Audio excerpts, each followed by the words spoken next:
Today is òní ní torí Yorùbá Nation mo fẹ́ sọ̀rọ̀ nípa ẹ̀, ìsọ̀rọ̀ nípa wáyà ìsọ òyìnbó. Ní ọjọ́ kẹẹ̀ẹ́dógún ní oṣù kẹta 2021 ní mo ṣọjọ́ ìbí mi. Thank you everyone. Gbogbo ẹ̀yin tẹ́ bá mi ṣọjọ́ ìbí mi, gbogbo yín mo kí alábàtà. I appreciate everybody. Nígbà tá a wà ní kékeré 1980, I enjoy myself. Mo enjoy ara mi. Àwọn òbí wa máa lọ St. Michael mú lọ́mbàdàn. Máa lọ ra jòló, ra gbogbo ẹ̀bọ́n ń sìn. Àwọn ọmọ wa ò tí ẹ̀ enjoy. Wọ́n enjoy Nigeria. Nothing happen. Kò sí nǹkan tó ń ṣẹlẹ̀. Bàbá Sunday Igboho Oòṣà. God bless you sir bàbá. Bàbá Sunday Igboho Oòṣà.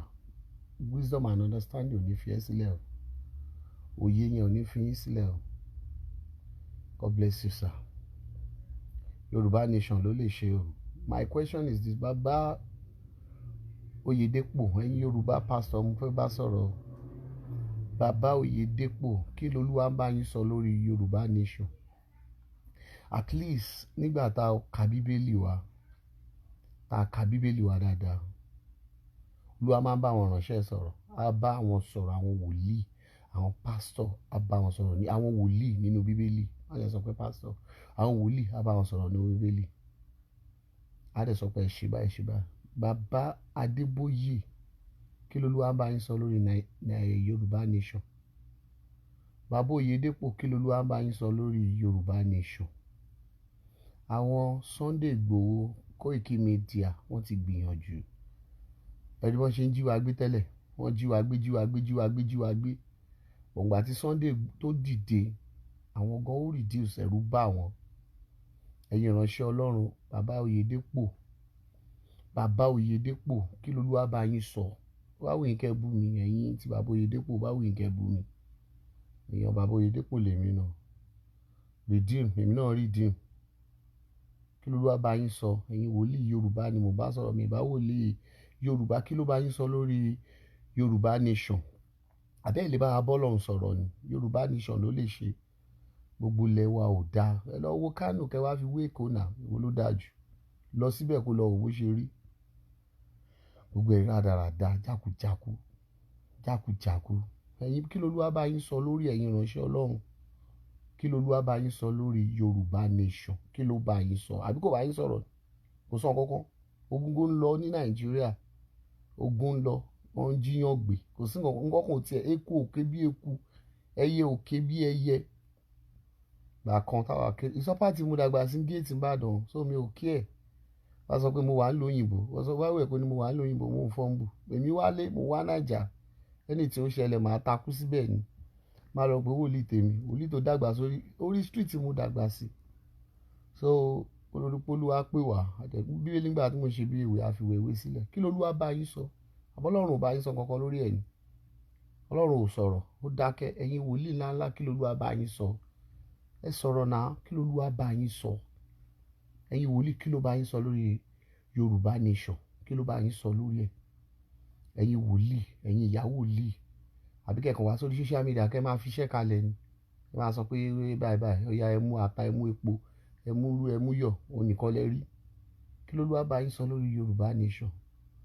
Kí ló bá yín sọ? That's my question. Sunday Igboho, ẹni kúkú òjijì o. Ayé ò dẹ̀ ní mú ẹ. In fact, onílọ́jọ́ bí mi mo ń jáde lọ. Àwọn ọ̀rẹ́ mi ń dúró. Mo kàn pé wọ́n pé mi ò wá mọ́. Kọ́ má bínú. I'm so sorry. Wọ́n feel so bad. Because ẹ wo iná ló tàn yìí. Ọjọ́ tí mo ti dé Amẹ́ríkà mi gbọ́ wọ́n múná lọ rí. Over 100 years náà ti múná lọ l'Amẹ́ríkà mọ́. Mo nílùú tiwa. Àwọn míì wà tí wọn ò rí iná fọ́dún kan, ọdún méjì. Ẹ máa sọ pé Olúwa wípé. Ṣé Olúwa máa ń sọ, ọmọ kan máa ń sọ lásán ni? Ó ga jàre. Lónìí ọjọ́ bí mi, màá fi lè máa rántí pé mo sọ kí l'Olúwa bá yín sọ lórí Yorùbá Nation. Láti kó lọ́mọ redeem ni ẹ kó bú mi, I don't care, mi ò rí tí ẹ rò. Kí l'Olúwa bá yín sọ Bàbá Oyedepo? Kí ló bá yín sọ lórí Yorùbá Nation? And you, gbogbo ẹ̀yin leader wa nílẹ̀ Yorùbá, kí l'Olúwa bá, kí lẹ̀yin gan rí ń pa ẹ̀? Ẹ̀yin ò support Yorùbá Nation ni. ẹ fẹ́ ká dá dúró àbí kí àṣà máa jẹ Yorùbá ṣá ìyá máa ń jẹ wá gan ọ̀nà wa ò da àlọ́ náà for over 20 years wọ́n ti ń ṣe ọ̀nà Lagos to Ìbàdàn over 20 years ẹ̀dẹ̀ ló bá ń gbádùn ìjọba gbádùn shit gbádùn àwa Yorùbá yà ń jẹ kò sómi mo rántí ìgbà tá à ń gbé ìdí kan Ìbàdàn a máa lọ pọn omi a máa tò a máa rómi kò sí pipe mọ́ àwọn kọ́ dẹ̀ ń ṣe water corporation wọ́n dẹ̀ ń gba salary kò ṣáà da gbogbo ẹ̀rù tó bá dà sí kò bó ń sìn ẹ̀yin kan máa bẹ́ẹ̀ sì máa tò tẹ̀lé wọn lẹ́yìn àbí máa lọ gbowó wọn fún 5,000 ojú ayé yín wọ́n fún yín gbàyè ìgbà yẹn táwa tiẹ̀ kéré 1980 ìdáhùsà ni nìkan ló máa ń ṣe revival tó bá ti wá rí abọ́ǹkì tó bá ti ṣe revival à ń gbàdúrà fẹ́ kú náà ó ṣe àgbààgbà òun wọ̀ sí ni ọ̀nà òṣèré mọ̀ bàbá Adébóyè tiẹ̀ sọ́ngbà kan ó ní àwọn drive lọ epo tán nínú mọ́tò àwọn dẹ̀ ń drive lọ ṣé wọ́n lè drive ń sìn bàbá Adébóyè ṣe lè drive ń sìn ṣe lè drive wọn ò ní jí yín gbé tó bá jẹ́ pé ẹ mọ̀ pé yes wọn ò lè jí yín gbé ẹ kàn drive from Redeem ẹ máa mú escort dání ẹ kàn drive lọ kẹ drive dé Àbújá ẹ má tẹ̀ dé Àbújá Iléṣà Ìkirè tó Ìbàdàn Iléṣà ẹ máa wo nǹkan tó máa ṣẹlẹ̀ sí yín ẹ̀yin wòlíì ńláńlá kí ló ṣẹlẹ̀ ẹ lè dárìn mọ́ kẹ bọ́ sílẹ̀ kẹ fọwọ́ bọ́ wa lórí kẹ fọwọ́ àwa anointing kẹ fi kàn wá kò sí yẹn mọ́ ó máa ṣe o Nàìjíríà ìgbà tó ń sọ fún wàrà tó yín a máa gbádùn Nàìjíríà nígbà táwa wà kékeré mi gbádùn Nàìjíríà àwọn ọmọ wa sì wọ́n gbádùn Nàìjíríà kò sí nǹkan kan nothing kò sí náà kò sómi kò sí security enjoy ara wa ìnira ní gbogbo ẹ̀ Yorùbá nation ló lè ṣe o Sunday Igboho ló wá dáàbò bò ẹ jáde wọlé yín kò ní ní ibi nínú ẹni bá nawọ́ ibi sí yín ọwọ́ ẹ̀ àgbẹ̀ lórúkọ Jésù gbogbo ẹ̀yin ọba ládéládé tẹ́ ẹ fara mọ́ Yorùbá nation lórúkọ Jésù ìtẹ́yìn ò ní símọ́ yín dì o ṣùgbọ́n gbogbo ẹ̀yin tẹ́ ẹ fara mọ́ ìtẹ́yìn máa símọ́ yín dì Yorùbá nation ló lè ṣe o òun ló lè ṣe wọ́n tó bá ti support Yorùbá nation tó dẹ̀ jọmọ Yorùbá mi ò mọ̀ nǹkan tó lè ṣẹlẹ̀ sí ẹ o gbádùn anything nothing kò tiẹ̀ sí gbádùn kankan nothing gbádùn nothing kí là ń gbádùn Nàìjíríà lọ wo traffic wà ló over 5 hours mo lọ sí Ìjànikin mo ń bọ̀ ní Ìjànikin aago 8 ni mo kúrò ní Ìjànikin mo délé ní 2 ni mo délé láì lọ sí Àbújá ìgbà táwa kéré a máa ń dúró lórí nígbà tí mi máa ń drive 2000 mo move sí Àbújá máa drive from Lagos to Àbújá lóru a máa tẹ̀lé àwọn mọ́tò Chisco Okoli a máa tẹ̀lé wọn lọ wọn náà dáa ẹ lọ ń sìn báwo ló tiẹ̀ ṣe fẹ́ rìn gbogbo mo ṣe travel tí mo ṣe everybody ló ń gbàgbé àtàdúrà kán má jí mi gbé ní yín dẹ̀ ń dùn ẹ̀ tiẹ̀ rí nǹkan kan ṣe ọ̀gá Tinubu wọn ò rí nǹkan kan káwọn náà tiẹ̀ jáde káwọn náà tiẹ̀ sọ̀rọ̀ kò sọ̀rọ̀ wọ́n fẹ́ di president 2023 ok o ẹ ti dì gbogbo ẹni tó bá ti bínú Yorùbá nation wọ́n máa kú kú òjijì ni wọ́n á fi tàfàdànù ni kí ló ṣẹlẹ̀ náà àwa sì lóyìnbó gbogbo wa ṣiṣẹ́ tó bá wẹ̀ kó sọ pé mo ń jánu pé mo wà lóyìnbó mo ń jánu èmi ṣe kó Nàìjíríà ni o àwọn tèmi dẹ̀ mọ̀ mí ìkànnì èèyàn ń kú kò ń ṣe méjì tìlúwa ìbá kú àkú àkòrùn àbímọ ti bímọ wọn mi ti dàgbà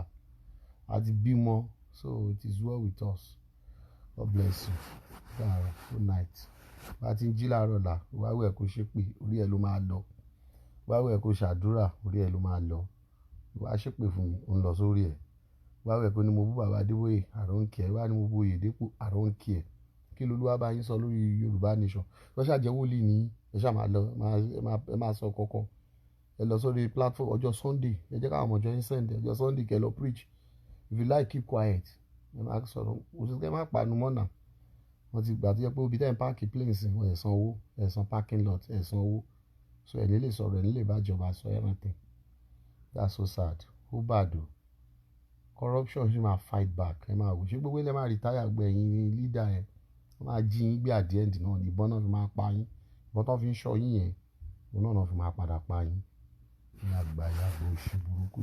Ìkan sọ fún mi pé mi ò dọ̀bálẹ̀ fún un. Ṣé títí tẹ́ ẹ fix dáadáa lẹ́fẹ́ kí n dọ̀bálẹ̀ fún un? Títí tí wọ́n á dá Amẹ́ríkà wọn á máa ṣe bí kíni. Àwọn ìjọba òṣì. Ṣé gbọ́ pé wọ́n múná lọ rí l'Amẹ́ríkà? Ọ̀nà ló wà mẹ́ẹ̀, train, transport, gbogbo ẹ̀ wà òkè. Kí là ń gbádùn lóyìnbó? Kí là ń gbádùn? Kò sí ẹni tí ó wù kó wálé náà. Gbala wù ká wálé, everybody Nàìjíríà fẹ́ ya dànù nígbà everybody fẹ́ kánlẹ̀ ni. Ẹ ṣọ́ra yín o. Yorùbá nation ló lè ṣe fún àwọn wèrè yẹn lẹ̀. Àti ẹ̀ papọ̀ èdè wa ò papọ̀ náà. Tẹ́kìtì bá ń sọ̀rọ̀ sí Ọ̀ṣun a gbọ́, tí Yorùbá Ìbàdàn bá ń sọ̀rọ̀ a gbọ́. Àwa àtàwọn èèyàn àti ẹ̀ papọ̀ rárá. Àpapọ̀ àti ìwáwo tí ẹ̀ papọ̀, iṣẹ́ wa ò papọ̀. Àwa ń wẹ̀ àwọn òun ẹ̀ náà. Ó yọ lọ ṣá. Kọ́ tó bá wù ẹ́ kó sọ, I don't care. Wọ́n ló mọ̀ na you serve.